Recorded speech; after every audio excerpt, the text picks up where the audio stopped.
सिद्ध योग अनुभव के आईने में चित शक्ति विलास भारतीय योग की एक प्रमुख पुस्तक है। इसमें स्वामी मुक्तानंद ने अपने अद्भुत अनुभव सामने रखे हैं। यहां प्रस्तुत है 3 भागों में इसका सार। चित शक्ति विलास भाग 3। हेमलता भारद्वाज। स्वामी मुक्तानंद कहते हैं, यूं तो भगवत कृपा से प्राप्त दिव्य अनुभूतियों को गुरु गुप्त रखने का आदेश देते हैं, लेकिन मैं सिद्ध योग के साधकों के लिए अपनी कुछ अनुभूतियां साझा कर रहा हूं। दिव्य दीक्षा। जब मैं रोजाना शाम को भगवान नित्यानंद के दर्शन को जाता तो वे हमेशा अब जाता ऐसा पूछते, लेकिन एक शाम उन्होंने नहीं पूछा तो मैं वहीं रुक गया। अगले दिन 15 अगस्त 1947 की सुबह आई। क्या जाने वो कौन शुभ दिन था। सूर्य जरा ऊपर आया था। मैं पूर्व में एक कोने में श्री गुरु चिंतन में खड़ा था। वे आज पादुका पहन सफेद शॉल ओढ़े थे। बार बार मेरे सामने आकर खड़े होकर जोर से हूं शब्द कहते। 1 घंटा गुजर गया। उसके बाद गुरुदेव मेरे पास आए। उन्होंने मेरे अंगों से अपने अंग सटा दिए। मेरा शरीर एक नए आश्चर्य को पाकर चौंक गया। मैं आंखें खोलकर देखने लगा कि गुरुदेव के शांभवी मुद्रा में खुले पूरे नेत्र मेरे नेत्रों में एकाकार हो गए। मैं वहीं शून्य हो गया। फिर उन्होंने अपने खड़ाऊ और शॉल मुझे दिए। मैंने सब आंचल में ले लिया। फिर उन्हीं खड़ाऊ को सामने रख ध्यान करने लगा। गुरुदेव ने मुझे ओम नमः शिवाय मंत्र बताया। दूसरे दिन सुबह से मुझे बेचैनी होने लगी। शरीर का हर अंग दुखने लगा। मुझे मौत और पागल होने का भय होने लगा। बाद में पता चला कि ये गुरु की दी हुई दीक्षा के बाद का शक्तिपात है। रक्तेश्वरी। साधना में एक शरीर के बराबर श्वेत ज्योति दिखती। ध्यान चढ़ता तो रोशनी गायब हो जाती। मेरे ही आकार की एक लाल रंग की ज्योति मुझे घेर कर अंदर बाहर से स्थिर करती। इसमें अनंत किरणपुंज चमकते। शक्ति के जागृत होने पर वेदांत में वर्णित 4 शरीरों स्थूल, सूक्ष्म, कारण, महाकारण में से पहले यानी स्थूल शरीर में अनेकानेक क्रियाएं होती हैं। कई तरह के आसन अपने आप होने लगते। ये सभी रोगों का नाश करके नाड़ियों की शुद्धि करने वाली होती हैं। तंद्रालोक। तंद्रा स्थान स्वप्न और निद्रा दोनों से भिन्न है। ये स्थान सर्वज्ञता युक्त है। इसमें जो भी दृष्टांत होता है वो सत्य होता है। मुक्तानंद कहते हैं कि इससे मुझे विश्वास हुआ कि हमारे ऋषि मुनि सर्वज्ञ और पारदृष्टा थे। अब मुझे रक्त ज्योति के अलावा भी ज्योतियों के दर्शन हो रहे थे। थोड़े दिनों में मेरुदंड के बीच में से ऊर्ध्व सहस्रार में जाने की कुंडलिनी महादेवी की हठ क्रिया होने लगी। इसमें मेरी गर्दन बहुत हिलती। ध्यान में मुझे शरीर की नाड़ियों में प्राण गतिमान होता स्पष्ट दिखाई देता। इंद्रिय विकार। इस बात के लिए मेरी माताएं बहनें मुझ पर क्रोध ना करें। अब मैं जैसे ही ध्यान में बैठता रक्तवर्ण ज्योति दिखती। श्री गुरु की महापूजा करता। अंदर गुरु ध्यान, बाहर गुरु ध्यान करते हुए अनर्थकारक ध्यान होता, जिसका नाम है विषय ध्यान, लोलुपता ध्यान। इसमें सारा ध्यान जाकर बस काम भाव जगाने लगता। आंखें मीचने पर सामने एक वस्त्रहीन स्त्री दिखती। ऐसा होते ही मैं ग्लानि से भर जाता। मैं स्त्रियों से बहुत डरने लगा। कुछ दिन बाद मैंने वो कुटिया ही छोड़ दी। दूसरी जगह गया तो ध्यान में आवाज आई कि अलमारी में एक ग्रंथ है। उसे पढ़कर मेरा मन शांत हो गया।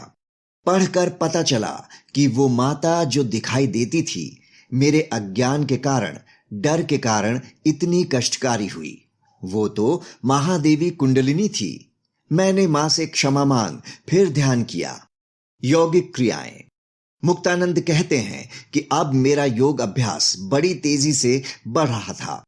एक तो दिव्य शक्तिपात, दूसरे महासिद्ध कृपा, तीसरे परमात्म प्राप्ति की पूर्ण अभिलाषा, सब इकट्ठे हो गए। अब त्रिबंध, मूल बंध, उड्डयन बंध और जालंधर बंध स्वयं ही लग जाते। महामुद्रा होने लगी। इसमें कुंडलिनी संतप्त होकर प्राणवायु के साथ सुषुम्ना में प्रवेश करती है। महाबंध मुद्रा, फिर महावेद बंध और प्राण पूरा बाहर ठहर कर बाह्य कुंभक होने लगा। शीर्षासन करता, दोनों हाथों के बल पर उठकर स्थिर हो जाता। मेरा सिर बीच में लटक जाता। बिंदु सिद्धि में सहायक वज्रोली मुद्रा भी होने लगी। कभी मुंह फैलाकर भुजंगिनी मुद्रा में हवा लेता। खेचरी मुद्रा की क्रिया भी होती। शीतली शांभवी मुद्रा भी बढ़िया होती। इस तरह रोज आसन में बैठते ही रक्त ज्योति, फिर अंडाकृति श्वेत गोला अधिक दिखने लगा। श्वेतेश्वरी, रक्तेश्वरी से श्वेतेश्वरी का ध्यान होने लगा। अब पूरा अंगुष्ठ प्रमाण श्वेत ज्योति सामने आकर खड़ी हो जाती। ध्यान स्थूल शरीर को छोड़कर सूक्ष्म शरीर में होने लगा। सूक्ष्म शरीर ओंकार की दूसरी मात्रा यानी उकार है। अब ऐसा होने लगा कि घटना की पूर्व में ही जानकारी मिल जाती। ध्यान में श्री हरि के दर्शन भी हुए।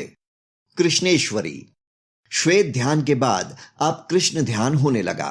कृष्ण यानी भगवान कृष्ण नहीं, बल्कि कृष्ण ज्योति, जो परवार्ध यानी अंगुली के अग्रभाग जितनी है। ध्यान अब कभी हृदय तो कभी भ्रिकुटी में स्थिर होने लगा। सर्पदंश, ध्यान में सर्प का डसना सिद्ध योग मार्ग में अभय चिन्ह और दृष्टांत है। नागराज के दंश के बाद फिर ध्यान में रक्त श्वेत कृष्ण ज्योतियां दिखती। अब ध्यान में चंद्रलोक जाने लगा। नरक और यमराज के दर्शन। ध्यान को बैठते ही मेरा शरीर हिलने लगा, जैसे किसी भूत या देवता का संचार होने पर होता है। ध्यान से दूर चला जाता। जीभ बाहर आ जाती। आंखें ऊपर चढ़ जाती। बार बार मृत्यु का भय होता। बिंदु भेद, अब दोनों आंखों की पुतलियां समान हो गईं। दोनों आंखों से एक ही वस्तु दिखनी शुरू हो गई। इसे शास्त्रों में बिंदु भेद कहा गया है। आंखों में नील प्रकाश का उदय हुआ। ये शांभवी मुद्रा के पहले की तैयारी है। जब साधक में नील देह होता है तो उसके पूर्ण भाग्य का उदय होता है। चक्षु चक्र की शुद्धि हो जाने पर दिव्य दृष्टि प्राप्त होती है, जिससे दूर के दर्शन होते हैं। अब काम कला की पूर्ण निवृत्ति हो गई। एक नई प्रेम कला उदित होने लगी। ध्यान में इंद्रलोक के ऐरावत हाथी के भी दर्शन हुए। एक ज्योति का ध्यान करते करते अब 4 ज्योति होने लगीं। रक्तेश्वरी से श्वेतेश्वरी, श्वेतेश्वरी से कृष्णेश्वरी, कृष्णेश्वरी से नीलेश्वरी। इंद्रलोक गमन, ध्यान में मेरे सामने देव प्रकट हुए। वे रत्न जड़ित सिंहासन में बिठाकर मुझे बेहद सुंदर स्वर्गलोक के दर्शन को ले गए। वहां के लोग भी बहुत उत्तम थे। इससे मुझे पूरा विश्वास हो गया कि शास्त्र बिल्कुल सच्चे हैं। प्रतीक दर्शन, अब मैं ध्यान में ज्योतियों का उदय होते ही खुद को सामने बैठा देखने लगा। आंख खुल जाने पर भी मैं स्वयं को देखता। जो ध्यान में होता वही असल में होता, जो असल में होता वही ध्यान में होने लगा। नीलेश्वरी, ध्यान में अब 5 ज्योतियां दिखती। मध्य नाड़ी यानी सुषुम्ना पूरी दिखती। अंडाकृति तेज गोला दृष्टि में आ जाता। वो अंगुष्ठ प्रमाण ज्योतिर्मय पुरुष का दर्शन है। सर्वज्ञ लोक, अब ध्यान में रक्त श्वेत कृष्ण नील से अलग एक ज्योति नजर आती। उसके दृष्टि में आते ही अनेक लोक दिखाई देते। वो फीके केसरी रंग की ज्योति होती। जब ये नई ज्योति दिखती तो मेरा अंतर ही जागरूक गति से वहां का अवलोकन करता। इसमें मुझे अनेक दृष्टांत और दूरदर्शन होते। सिद्ध लोक गमन, नील ज्योति या नील बिंदु नहीं, वो नील नक्षत्र था। छोटा होने पर भी मैं उसमें पूरा समा जाता। उसने ध्यान में मुझे एक दिव्य लोक में छोड़ा। यहां हर ओर सिद्ध पुरुष दिखाई दे रहे थे। सप्तऋषि से लेकर शिरडी के बाबा साईं भी मुझे यहां मिले। नीलेश्वरी में ध्यान इतना स्थिर हो गया। मैं जिस नील नक्षत्र में बैठकर सिद्ध लोक गया, वो सभी प्राणियों के सहस्रार में स्थित है। उसके तेज में भेद है। उससे जीवात्मा देहांतर में आवागमन करता है। कितने भी बार मनुष्य को जलाओ दफनाओ, वो नील नक्षत्र जस का तस रहता है। वो नील तारा ही इस जीवात्मा की बिना ड्राइवर के अपने आप चलने वाली मोटर है। मेरा जब वो तारा फट गया तभी मेरा आना जाना मिट गया। इसे हृदय ग्रंथि वेद कहते हैं। स्वर्ण कमल का सिर पर गिरना। मैं तंद्रा लोक में बड़ी मस्ती में था। इतने में सिर पर फूलों की वर्षा होने लगी। फूल गिरते ही मेरा ध्यान ऊपर की ओर गया।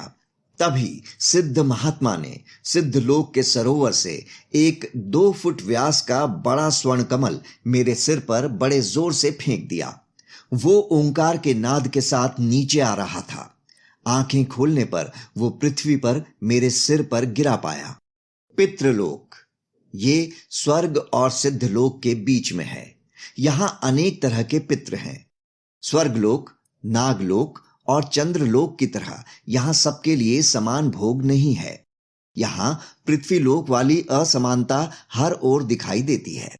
यहां जाकर मुझे पता चला कि हम जो तर्पण या पिंडदान करते हैं उसका सूक्ष्म रूप वहां पहुंच जाता है।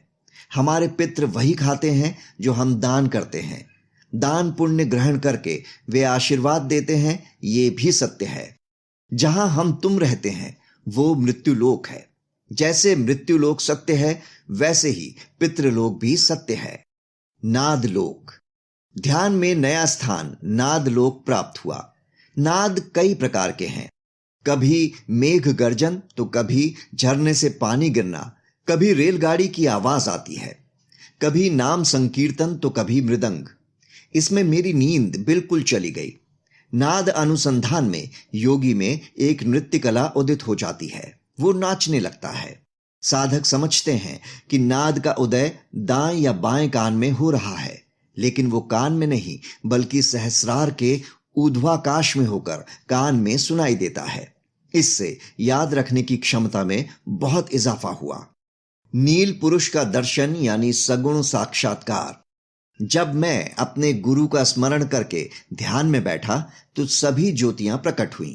फिर तेजस्वी नील बिंदु अंतरंग की तेज किरणों से मेरे पास आने लगा। वो मेरे सामने अंडाकृति में मनुष्य आकार में बढ़ता चला। वो बढ़ते बढ़ते मनुष्य आकार का हो गया। उसमें से दिव्य तेज फूटा। मैं क्षण भर के लिए होश खो बैठा। फिर होश संभला तो वही दिखने लगा। उसके चमकते ही मुक्तानंद आ गया। मुक्तानंद की सतत देखभाल करने वाली अंतर रिपोर्टर रूपी दिव्य स्मृति लौट आई। मेरे सामने मनुष्य रूप धारण किया हुआ अंडाकृति नील बिंदु खड़ा था। मरण भय। अब ध्यान करते करते मेरी आंखें और पलकें ऊपर चढ़ जाती। दोनों नेत्र बिंदु ऊर्ध्व सहस्रार के मध्य नील बिंदु में आकर्षित हो जाते। गर्दन ऊपर उठ जाती। सहस्रार में एक तेज गोला दिखता। उसमें कोटि सूर्यों का तेज वहां फैल जाता। मैं उसे सहन नहीं कर पाता। ध्यान खुद भंग हो जाता। मैं बेहोश होने लगता। प्राण और मन की गति रुकने लगती। इस अनुभूति से मौत क्या है मैं ये समझा। सत चिन्मय नीलिमा। अंतर्मन से अब स्वयं ही आत्म अनुभूति उदित होने लगी। पहले देहो अहम इति भाव आता था, लेकिन अब वो बदलकर शिवो अहम होने लगा। पंच शक्ति कुंडलिनी के विकास के फलस्वरूप ज्ञान हो जाने से ये जगत पर ब्रह्म रूप में दिखने लगा। शंकराचार्य जिसे सत चिन्मय नीलिमा कहते हैं, वो महाकुंडलिनी ध्यान के साथ ब्रह्म ज्ञान को भी बढ़ाती जाती। ज्ञानोदय। ध्यान उत्तर 4 में वेदांतियों का लक्ष्य समझ आने लगा। सोने में जागने, जागने में सोने वाला भाव बढ़ने लगा। भिन्नता में भी अभिन्नता है ऐसा ज्ञान होने लगा।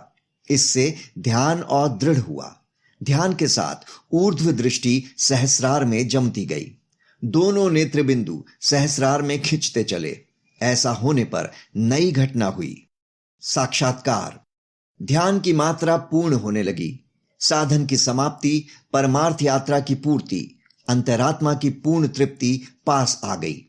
गुरुदेव के आज्ञा पालन का काम पूरा होने का समय आ गया। इसे ही दिव्य साक्षात्कार अथवा मानव का भाग्योदय कहते हैं। यहां साधना रूपी मोटर आकर सदा के लिए रुक जाती है। वहां पहुंचने पर कुछ नहीं देखने पर भी सब देखा सुना जाता है, सब पा लिया, ऐसा दृढ़ निश्चय अंदर से अपने आप हो जाता है। चिद्विलास। अब मैं भी ध्यान करता हूं तो ध्यान में नील रश्मि, नील पुंज और उस चिन्मय के बीच नील बिंदु देखता हूं। वो भोजन करने, पानी पीने, स्नान करने यानी हर अवस्था में चमकता दिखता है। सोता हूं तो खड़ा रहता है। अब मेरी दृष्टि द्वैत अद्वैत रहित हो गई है। अब देश काल वस्तु भेद की मर्यादा नहीं रही। न दिखने वाला भी देखता हूं। हे सिद्ध विद्यार्थियों, विश्व आपका है, विश्वात्मा आप हैं। विश्व की विकृतियां आपसे उठती हैं, आपकी ही हैं। इसलिए आप विश्वात्म रूप में पूर्ण हैं। यही चित्ती समावेश का महामंत्र है। ये आत्मबोध है, श्री गुरु का ध्यान है। ये मुक्तानंद का स्वधर्म यज्ञ है। ये आलेख स्वामी मुक्तानंद की आत्मकथा चित शक्ति विलास पर आधारित है। इसके दूसरे हिस्सों को सुनने के लिए आलेख में दिए गए लिंक पर क्लिक करें।